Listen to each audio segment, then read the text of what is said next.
This is the movie that redefined war cinema forever. Stanley Kubrick's Full Metal Jacket pushed every single person involved to the absolute limit. A drill instructor performing with broken ribs. An actor who gained 75 pounds and nearly had a mental breakdown. A perfectionist director who demanded over 100 takes for one scene.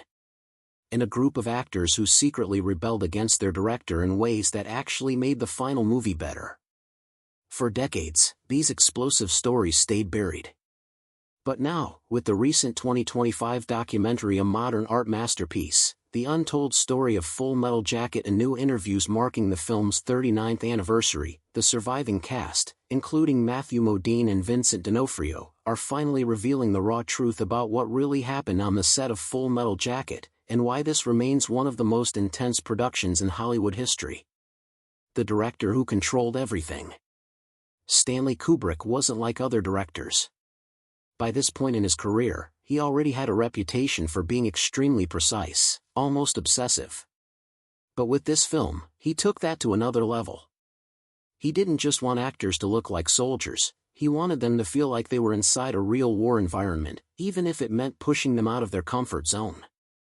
Instead of traveling to Vietnam, Kubrick stayed in England. This wasn't about saving money, it was about control. He needed an environment where every detail could be adjusted until it matched exactly what he had in mind. He found that in Beckton Gasworks, an abandoned industrial site he transformed into a massive war zone, spending millions to reshape the entire area. The actors didn't have to make an effort once they were on that set. It felt broken, messy, and real. Kubrick also decided to film the Vietnam battle scenes before the structured boot camp scenes. Matthew Modine recently revealed in his 2025 documentary that this was deeply disorienting. "We did not have sufficient time to become acquainted with the character," Modine says. Explosions, chaos, and stress were present from the very outset. Kubrick wanted that imbalance, the pandemonium real troops feel during combat. Then came his insistence on repeating everything over and over. In some instances, the same sequence was shot more than 100 times. Doing something over and over begins to alter a person's behavior. The performance stops feeling planned. Exhaustion sets in. Frustration rises. The actors' responses become more natural because they are no longer trying to deliver lines correctly, they are simply responding in the moment. Kubrick was pleased with that outcome. He examined each take in detail, paying attention to gestures, pauses, and timing that most people wouldn't notice. The real Marine who broke his ribs for authenticity. No one embodied the chaos of war quite like our Lee Ermey. From the moment he stepped on set as Gunnery Sergeant Hartman, it was clear this wasn't just acting, it was reality. Ermey had served 11 years as a real Marine drill instructor, and that experience shaped every shout, every insult, every moment of authority. What makes his story even more remarkable is how he landed the role. Ermey was initially brought on as a technical advisor to train the actors. But he wanted more. He recorded hours of authentic drill instructor tirades, raw, unfiltered, completely genuine. When Kubrick listened to the tapes, he cast Ermey immediately, recognizing that no actor could bring that level of authenticity. Once filming began, things became even more intense. Just before the boot camp scenes, Ermey was involved in a serious car accident. He broke multiple ribs on one side of his body. Doctors told him he would need months of rest. Yet Ermey showed up. He refused to let his injuries stop him. He performed despite excruciating pain, bending over between takes, gasping, struggling to manage each movement. When the cameras rolled, though, all of that disappeared. Hartman came to life as a terrifying, commanding presence. One of the most striking aspects of Ermey's performance was how much of it was improvised. Kubrick was notorious for controlling every word. But with Ermey, he made an exception. Over 50% of Hartman's dialogue was improvised by Ermey himself. Even the infamous jelly donut scene was largely created on the spot. The energy, rhythm, and unpredictability made these moments feel alive and unscripted. Ermey's improvisation shaped the other actors' performances. Because Hartman's dialogue came fast, sharp, and unfiltered, the cast had to react in real time. The tension, fear, and uncertainty you see in their faces weren't staged, they were responses to Hermes' relentless pressure. Maintaining such high energy while performing with broken ribs was exhausting. But on camera, he never let it show. When audiences watch Full Metal Jacket today, they aren't just seeing a character, they are seeing someone who has experienced the discipline, passion, and control that Hartman possesses. The 75-pound transformation that nearly destroyed him. What does it take to become completely unrecognizable on screen? For Vincent D'Onofrio, playing Private Leonard Lawrence, better known as Gomer Pyle, meant turning his own body and mind upside down.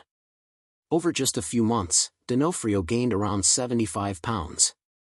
He ate constantly, avoided exercise, and endured physical strain that made simple movements exhausting.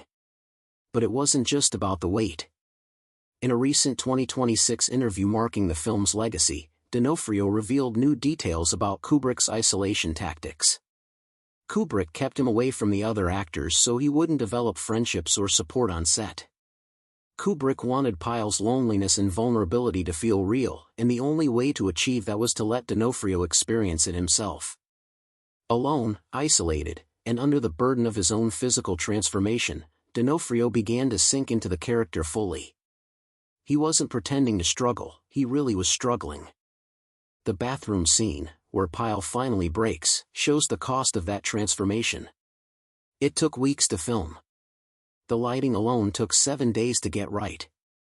Every shadow, every reflection, every tiny detail had to be perfect.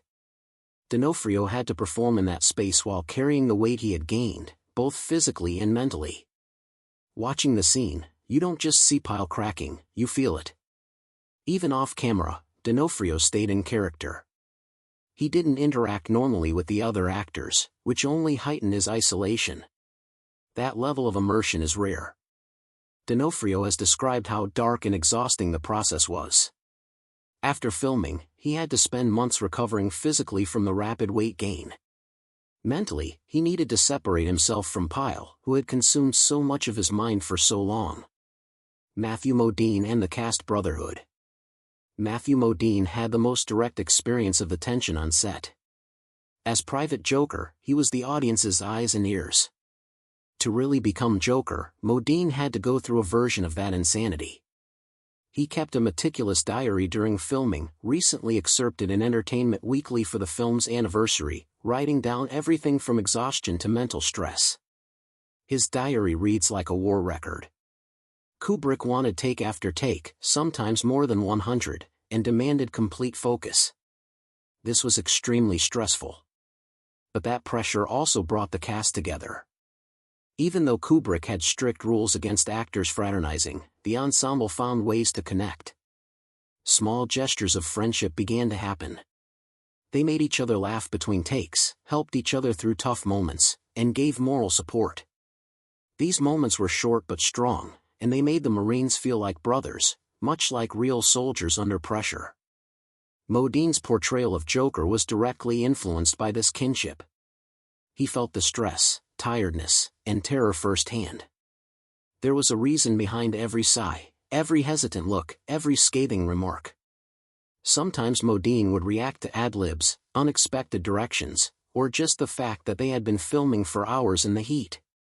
Kubrick let these moments happen even though they were never planned. These real reactions made Joker feel real and sympathetic. Even the physical exhaustion became part of Joker's character. Modine's diary talks about how hard it was to stay focused under those conditions. But these problems came across in subtle, layered performances. The comedy, mutual exasperation, and small gestures of support that you see between Joker and his fellow Marines are all based on what really happened behind the camera. That makes the friendship seem real instead of fake. Modine has said that the tension of filming occasionally felt like what real troops go through.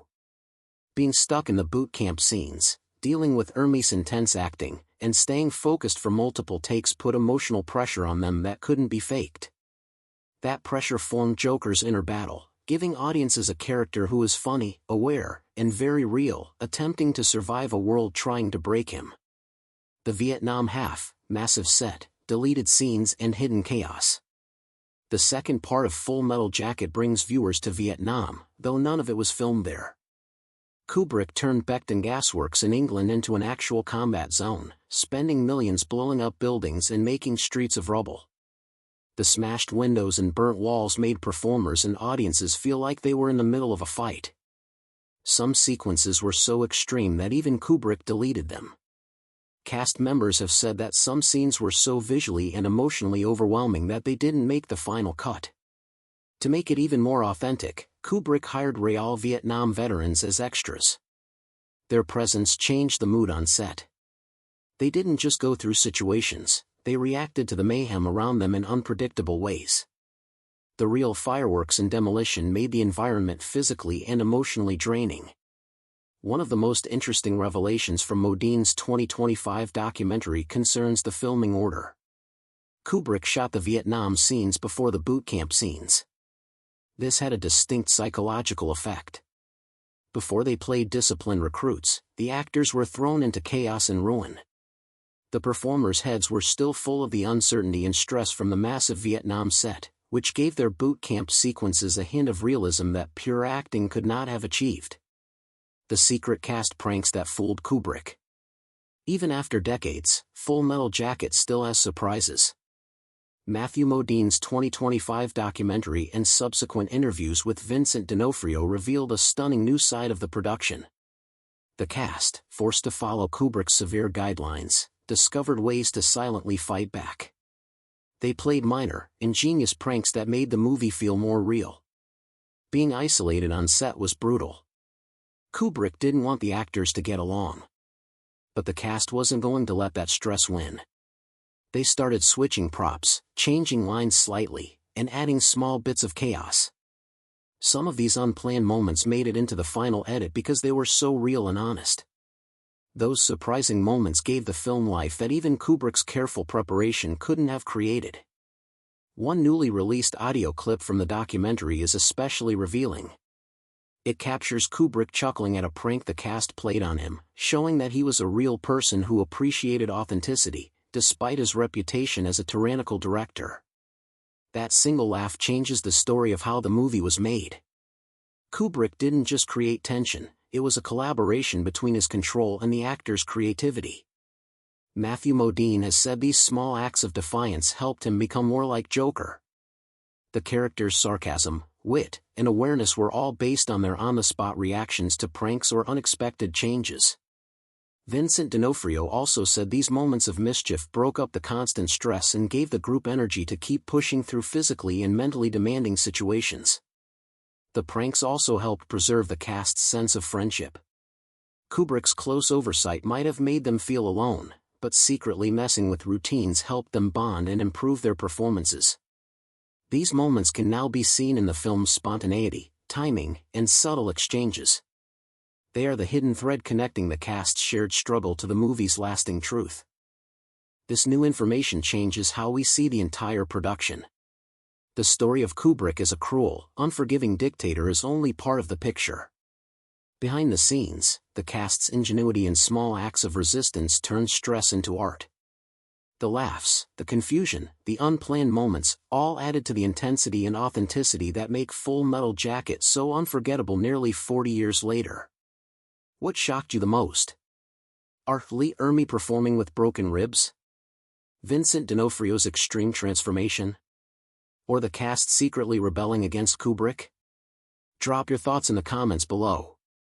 If you enjoyed this behind-the-scenes look, hit like, subscribe, and turn on notifications so you never miss another exclusive reveal.